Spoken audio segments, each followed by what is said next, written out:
There's no feeling more intense than starting over. If you deleted your homework the day before it was due, as I have, or if you left your wallet at home and you have to go back after spending an hour in the commute. If you won some money at the casino and then put all your winnings on red but it came up black. If you got your best shirt dry cleaned before a wedding and then immediately dropped food on it.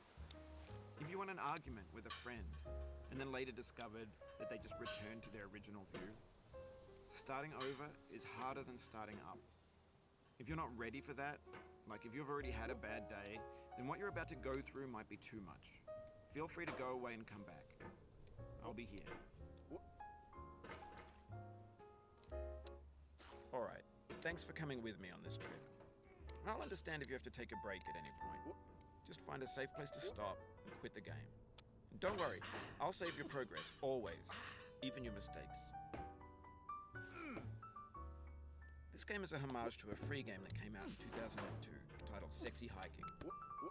The author of that game was Jazuo, a mysterious Czech designer who was known at the time as the father of B games. And B games are rough assemblages of found objects. Designers slap them together very quickly and freely, and they're often too rough and unfriendly to gain much of a following. They're built more for the joy of building them than as polished products. In a certain way, Sexy Hiking is the perfect embodiment of a B game. It's built almost entirely out of found and recycled parts, and it's one of the most unusual and unfriendly games of its time.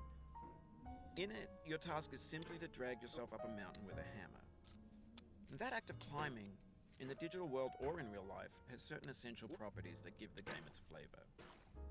No amount of forward progress is guaranteed. Some cliffs are too sheer or too slippery. And the player is constantly, unremittingly in danger of falling and losing everything. Anyway, when you start Sexy Hiking, you're standing next to this dead tree that blocks the way to the entire rest of the game. It might take you an hour to get over that tree, and a lot of people never got past it. You prod and you poke at it, exploring the limits of your reach and your strength, trying to find a way up and over. And there's a sense of truth in that lack of compromise.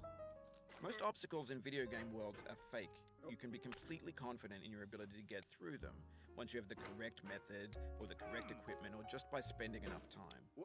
In that sense, every pixelated obstacle in Sexy Hiking is real. The obstacles in Sexy Hiking are unyielding, and that makes the game uniquely frustrating. But I'm not sure Jazuo intended to make a frustrating game. The frustration is just essential to the act of climbing, and it's authentic to the process of building a game about climbing. A funny thing happened to me as I was building this mountain. I'd have an idea for a new obstacle, and I'd build it, test it, and it would usually turn out to be unreasonably hard. But I couldn't bring myself to make it easier. It already felt like my inability to get past the new obstacle was my fault as a player rather than as a builder. Imaginary mountains build themselves from our efforts to climb them, and it's our repeated attempts to reach the summit that turns those mountains into something real.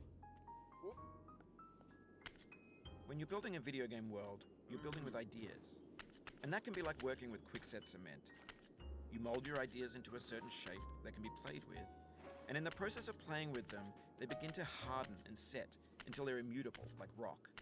And at that point, you can't change the world. Not without breaking it into pieces and starting fresh with new ideas. For years now, people have been predicting that games would soon be made out of prefabricated objects, bought in a store and assembled into a world.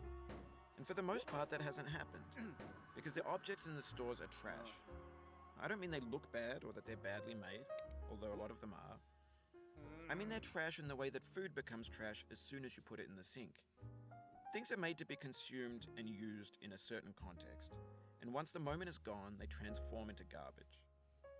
In the context of technology, those moments pass by in seconds. Over time, we've poured more and more rare